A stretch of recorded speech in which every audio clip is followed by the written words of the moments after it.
Welcome, everybody, to another amazing episode of Wellness Warriors. Today, I have another special guest, Dr. Stephanie Gray.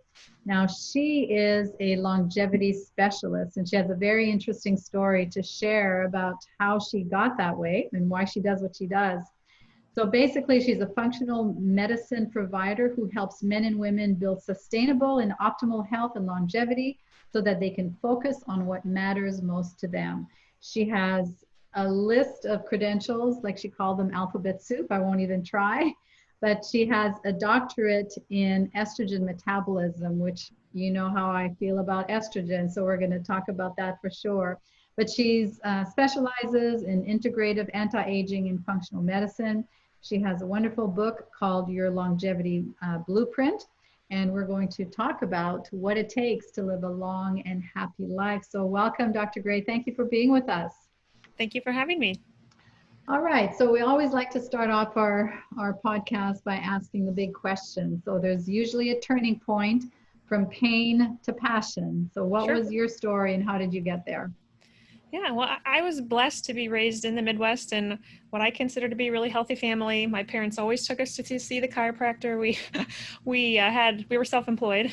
My parents we're all serial entrepreneurs, so we had a high deductible. So my parents wanted to keep us very healthy, not have to go to the medical doctor.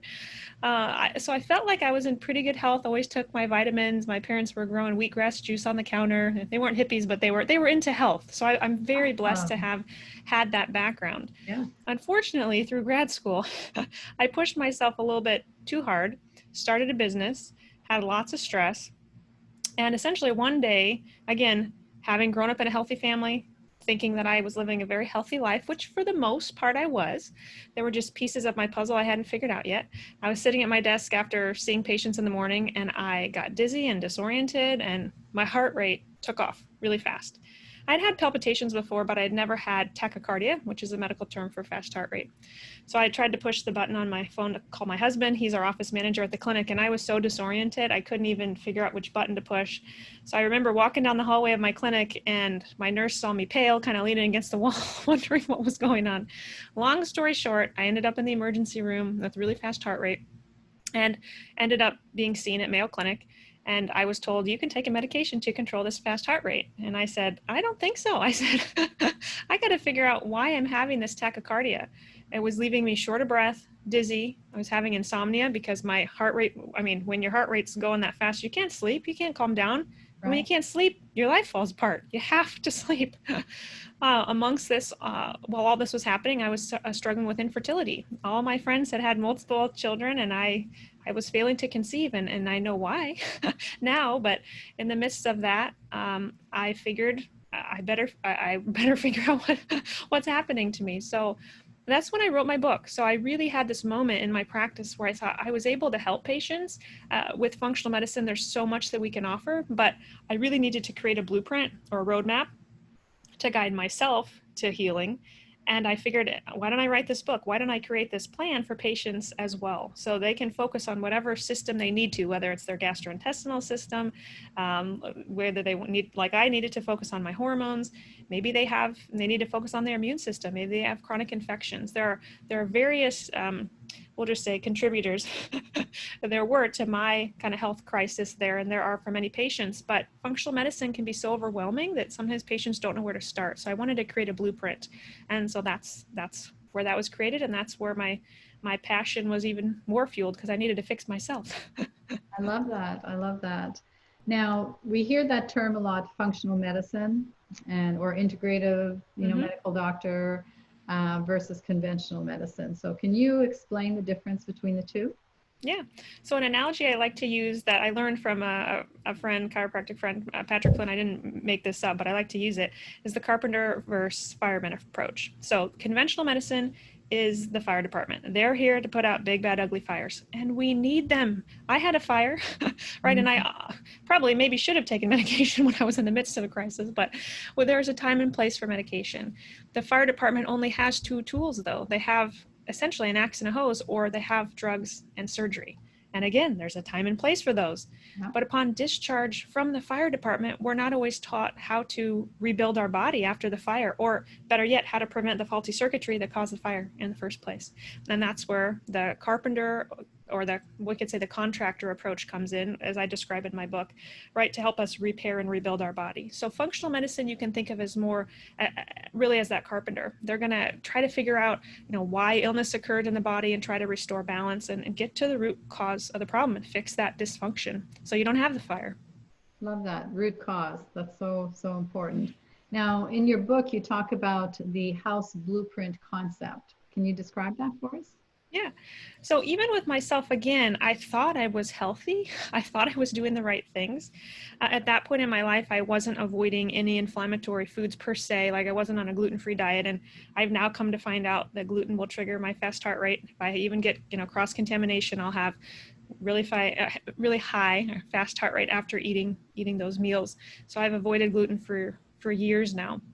But that's just one example of how we don't always know how to maintain our bodies. We know how to maintain our home, right? We know don't let your drains get clogged with hair, mow your lawn, change your furnace filters. There are things that we routinely do for our homes, but we don't always know what to be doing for our body. And so that's where this house blueprint comes in. With every organ system of our body, there are things we can be doing to maintain that. And throughout my book, I walk patients through all those organ systems. And I talk about the most progressive functional medicine testing options available for that organ system, AKA room in the house, right? So chapter 1 is all about the foundation of the home. You have to have a strong foundation upon which to build the house.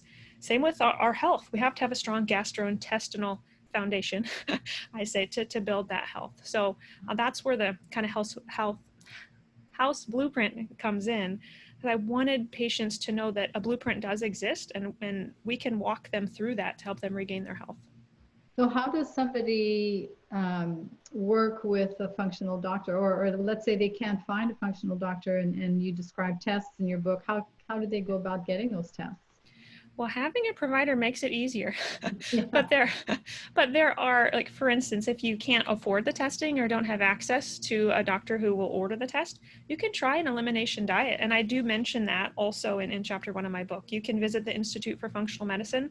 They have for free an elimination diet. So you can try on your own to take out inflammatory foods, try to rebuild your gut, right? Take the supplements that I mentioned in chapter 1. There's a lot there that patients can do on their own.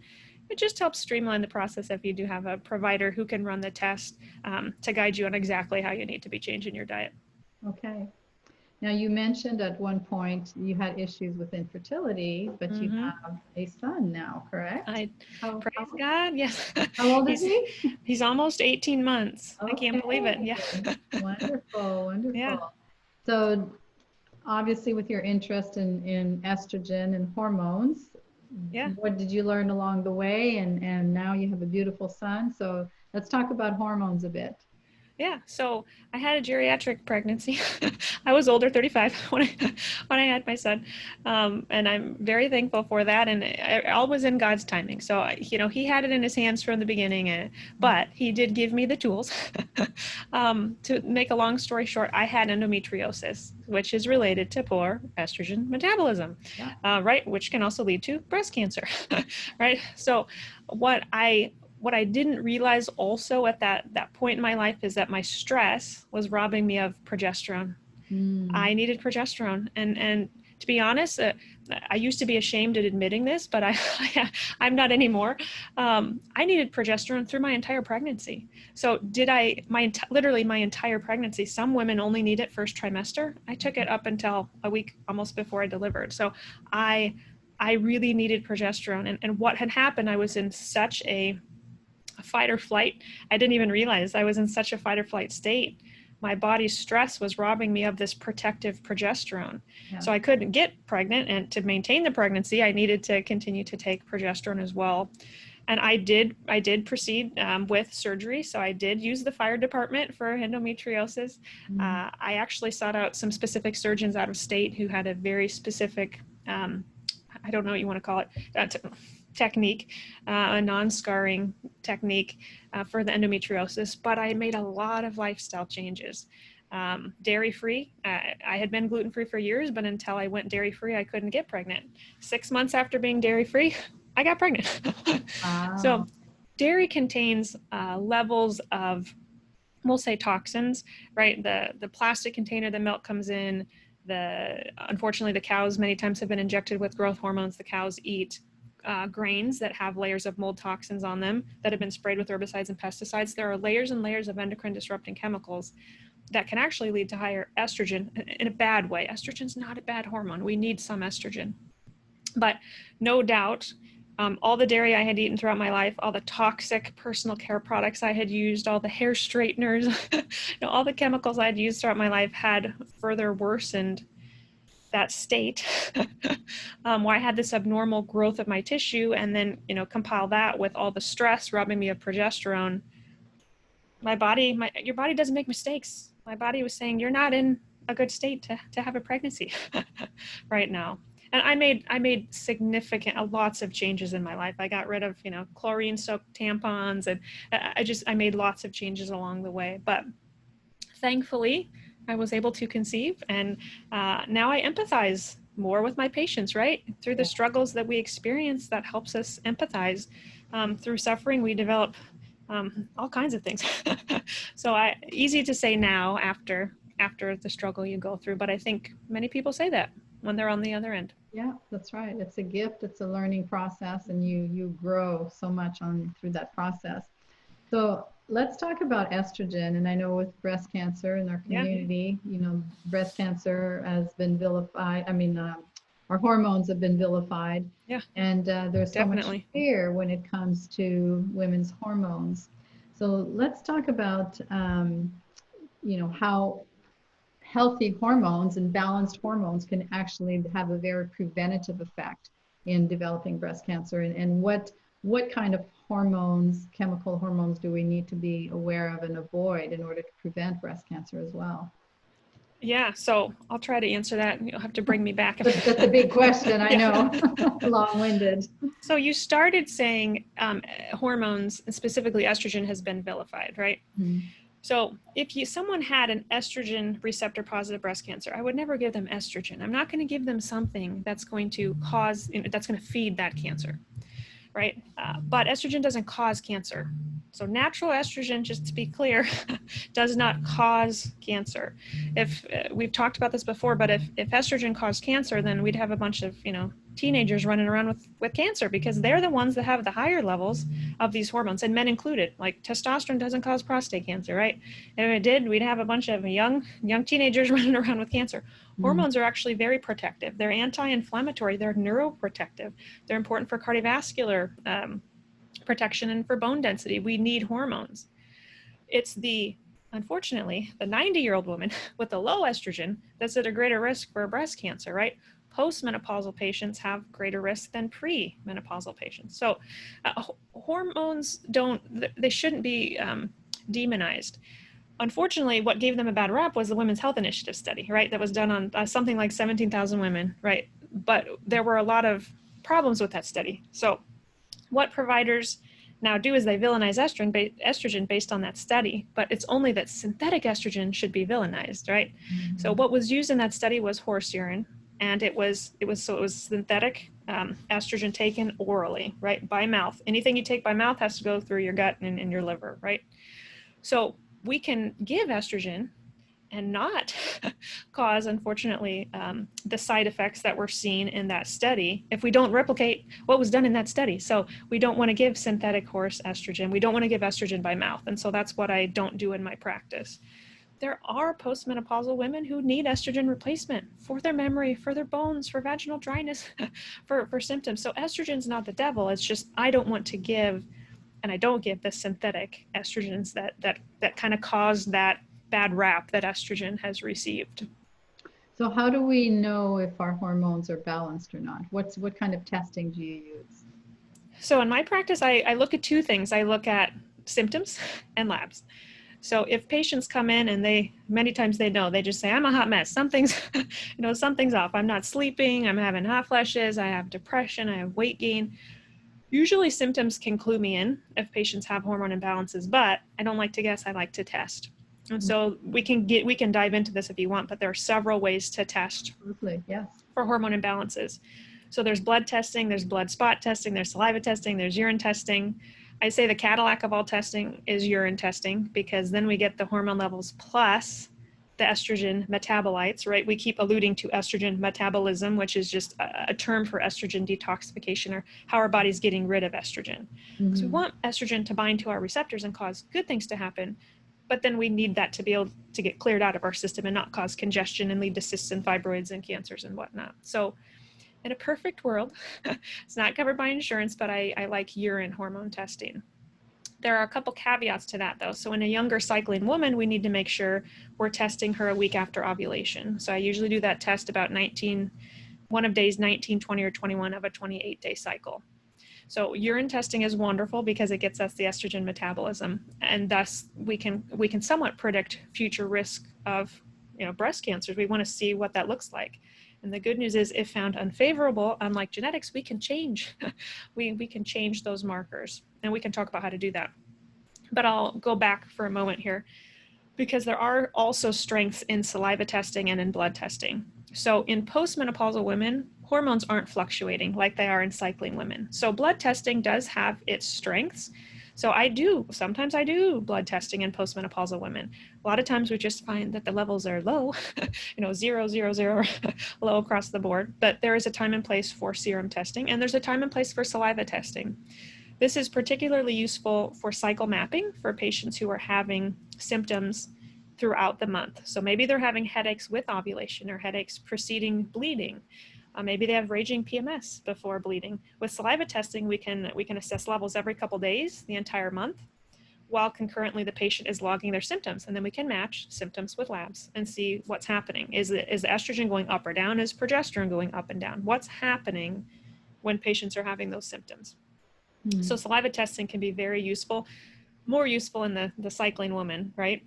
And then saliva testing is also really important for looking at cortisol patterns. So rather than just check a blood cortisol after you got poked by a needle, which might cause your cortisol to rise, and doing saliva cortisol testing several times a day can be very useful for patients, especially if they are having severe fatigue or insomnia. Looking at cortisol in the saliva can be very useful. Yeah, so definitely. Time and place for all of the above. You just want to find a practitioner that knows what testing is best for you and when to order it, and most importantly, how to interpret those labs. Yes, how to interpret, that's the Yes. key. So many Yes. women come to us and they said, I did all this work and I have no idea, what to do. what to do with it. Now, do you use the Dutch test? Yes, I like the Dutch test. Yep. Okay, good. Let's see, let's talk about, well, let's go back. So somebody has done some testing. Let's say they've done some urine testing, and we see that there's problems with their estrogen metabolism, methylation. How do you go about supporting that? Yeah, so I'll try to easily break down kind of the three major things we're looking at on a urine hormone test, aside from hormone levels. So if we just are looking at estrogen metabolism, there are three markers I like to look at. So one is called the 2:16 ratio. So that's really looking at a phase 1 liver detox pathway called hydroxylation. So we want the good protective 2s to be high, and what's found to be more carcinogenic, the more risk-inducing, the 16s. And if you're looking at your test right now, it'll say like 2-OH or 16-OH. So you want the 2s, the protective 2-hydroxyestrogens to be higher as compared to the 16s, which are bad. So if that's found unfavorable, if you have low 2s and high 16s, we need to try to flip that. So the best intervention found in the literature time and time again, which should improve that ratio, is DIM. I can never pronounce it, but it's like diindole methane. I can never pronounce it. Right. DIM is an extract from cruciferous vegetables like broccoli, cauliflower, bok choy, kohlrabi, kale, not spinach, but the vegetables that if you cut the stem, you'll see a crux or a cross. Those are the cruciferous vegetables. So those are vegetables I'm going to have my patients increase in their diet if that ratio is found to be unfavorable.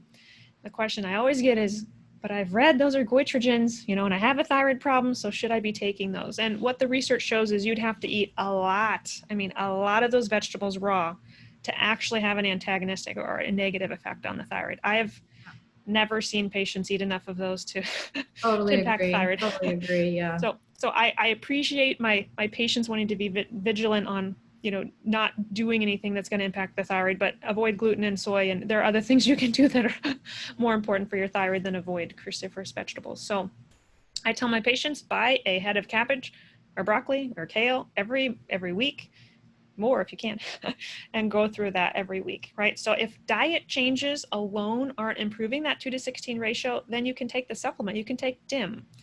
So again, DIM is an extract from those vegetables. It's like eating 6 pounds a day. And usually the literature shows 300 milligrams of DIM per day, usually, can improve this ratio. Now, some patients ask about indole-3-carbinol. Indole-3-carbinol, also hard to pronounce, I3C, right? Yeah. converts to DIM in the presence of stomach acid.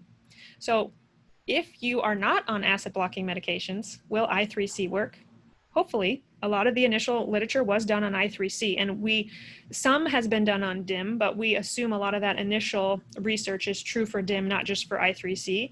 The problem is a lot of patients are on acid blocking medications. And so if you're on those, I3C may not work for you. Then you really need to take the converted active form of DIM.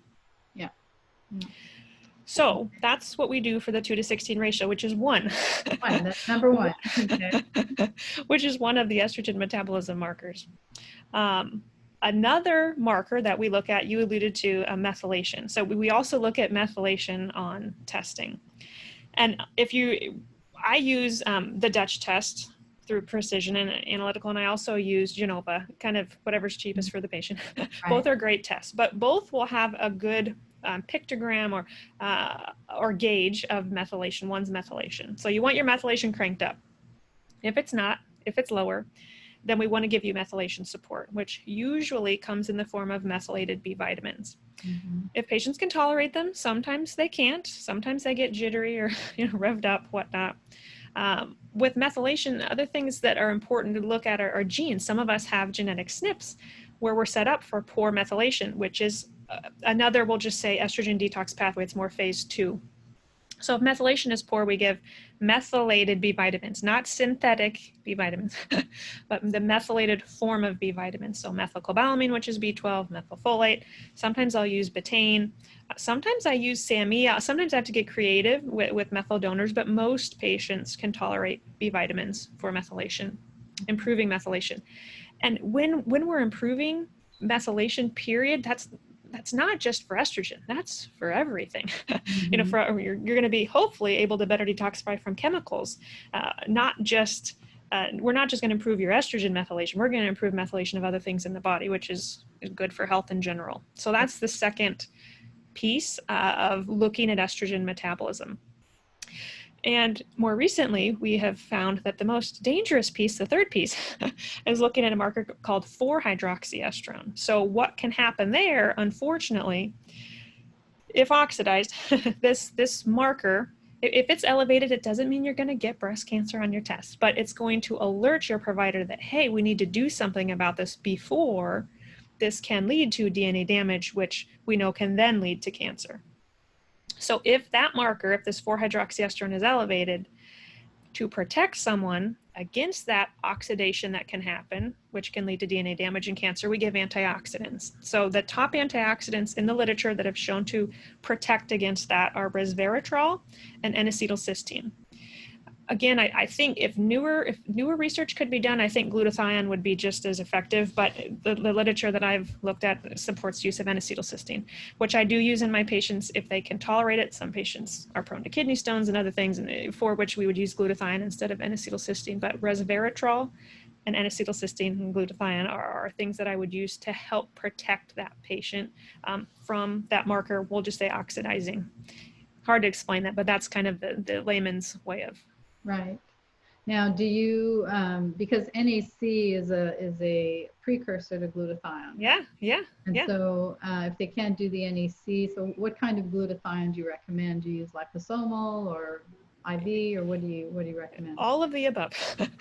So I have some patients who have really done their research and they want to take a specific type, and we carry all of the above in my office. So we have an oral S-acetyl glutathione. Some patients believe oral glutathione is not well absorbed. The form that I carry in my office, I have retested patients' levels time and time again, including my own, and the level has risen. So I'm deducting it is getting absorbed. Okay. So that can work. We also carry a liposomal sublingual glutathione. Love that product as well.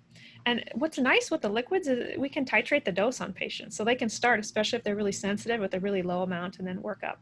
Right. And then, yes, we also offer IV glutathione here. Usually we're tagging that onto the end of an IV. Like if patients are getting a Myers cocktail, something like that, then we can add glutathione at the end. Okay. So all of the above. Okay. All right. So top 3 nutrients to help boost estrogen metabolism. Would that be what you just discussed? DIM, methylated B vitamins. Mm-hmm. Yep. And then antioxidants. So you could select resveratrol or N-acetylcysteine, or other antioxidants should protect as well. Those are just the ones that I have read time and time again in the literature can protect against that specific marker. All right. So somebody comes to you and they've been diagnosed with breast cancer, whether it's triple negative or ER positive, whatever. What do you look at, and how do you support women going through a healing journey with cancer? Yeah, that's a loaded question. So yeah, I know it's a lot. So if their cancer was hormone driven, then these recommendations are usually dead on, very helpful. Mm-hmm. If their cancer had nothing to do with hormones, these recommendations will not hurt them. They will still help, Mm-hmm. but maybe that patient's estrogen metabolism is going to come back beautiful. I mean, it might. If their cancer was estrogen receptor negative, this may not be super helpful. It's not going to be harmful, but it may not be super helpful. So with cancer, we look at kind of like how we opened this conversation, the catalyst. You were asking me kind of what my catalyst was. Mm-hmm. Stress is a huge catalyst with functional medicine, regardless of if it's breast cancer, chronic fatigue, Lyme disease. I mean, whatever patients come in with, we ask a thorough history to try to figure out what all the triggers were leading up to that diagnosis. And so getting stress under control, which is story of my life, still a work in progress. It is for many of us every day. That's part of what we guide our patients on, is getting the stress down so the body can heal itself, right? Mm-hmm. I also look at nutritional deficiencies. I think many patients, well, especially if they're undergoing treatment, they're going to be nutritionally deficient. And so we run through functional medicine labs, all my cancer patients, I run a nutritional analysis where we can look at things like glutathione I just mentioned. We can look at vitamin D levels. We can look at all of their needed nutrients, and then we can supplement them very precisely personally. So that's something else that we look at with our patients. And then thirdly, usually I'm detoxing these patients. So usually if patients have had cancer, regardless of the type, they have some sort of toxic load or burden, some sort of exposure, right? A farmer may have exposure to pesticides. I clearly have said I've had exposure to endocrine disrupting chemicals. I mean, let's face it, we all have exposure. So we need to help those patients slowly clean up their life and really reduce their toxic burden. Which really those 3 things I just mentioned, I didn't even realize are the same 3 tips that I recommend to all patients without cancer who are just trying to boost their hormone levels naturally, reduce stress, detox the body, fix nutritional deficiencies. Those are a great start. And I actually have those 3 tips written out on my website. There's a pop-up if you go to yourlongevityblueprint.com, and you can click and get that PDF for free. Okay, awesome. Now, how do you recommend your patients detox? So it depends on what they're detoxing from. I will say right now, you know this, but I'm in Cedar Rapids, Iowa, and we just had a land hurricane hit us. So we just got power back a day or 2 ago. We were without power for 8 days. Never experienced that in my life. Wow. So big stressor. Yeah. But as a result of all of the water damage patients will be having, I am very concerned about mold exposure that my community is going to have. We've already had 2 floods here. We already have a lot of moldy patients, but I'm very concerned about that. And so I want to I'm already strategizing, how can we be proactive, essentially working to detox some of these patients who are going to have mold exposure. Mold exposure, some specific mold toxins actually can drive up estrogen. They can kind of be like xenoestrogens in a way. Yeah. So how I detox patients boils down to what toxins they're exposed to, right? So I may put them on mold binders if they have a mold toxicity. I may have them use infrared sauna. Usually that's very helpful regardless of toxin. I may have them use nutrients like artichoke, beet, dandelion, milk thistle, those sort of choleretics and cholagogues to help the liver and gallbladder purge toxins into the gut, but then they need fiber or some sort of binder to bind them as well. I think lymphatic drainage is so helpful. It's helped so many of my patients, just not just patients who already have, lymphedema. I think just lymphatic drainage has helped me through my life, and that's something that I recommend to a lot of patients. So Rebounding. okay, physical drainage, yeah. Yeah, we have a great lymphatic drainage specialist in town that I can refer patients to who bills insurance, which is nice. Wow. Yeah, but yeah, rebounding can help as well. There are techniques patients can use at home, but some patients really need to detox from their diet. That there's no pill, potion, or powder that's going to replace the lifestyle change of not eating, not poisoning yourself with toxic foods. So getting the sugar out, eating organic as best you can, consuming pure water. These are all principles you lay out in your regimen as well, are things that I'm going to be talking to my patients about. Okay, last question. You mentioned a mold binder. Oh yeah. What is that? What kind of?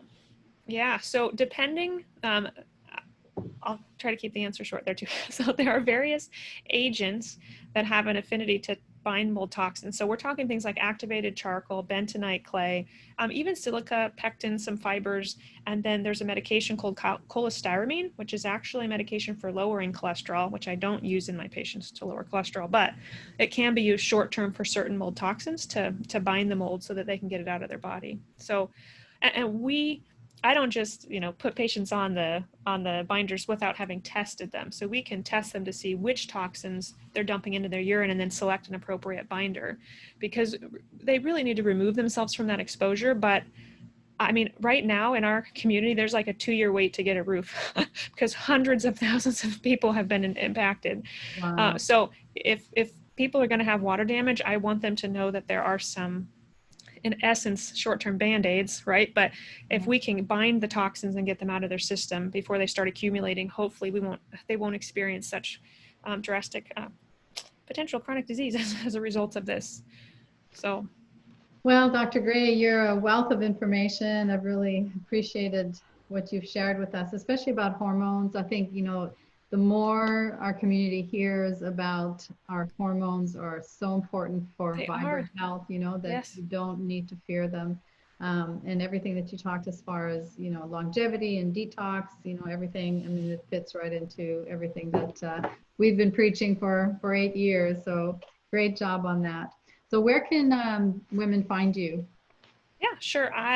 Our website, I have 2 websites, but the main one is yourlongevityblueprint.com. And then that's where my podcast, which I was blessed to have interviewed you on, soon to launch. You can find the podcast there. You can find my blogs there, our nutritional stores there as well. And then you can click a link to my clinic, which is the Integrative Health and Hormone Clinic in Iowa.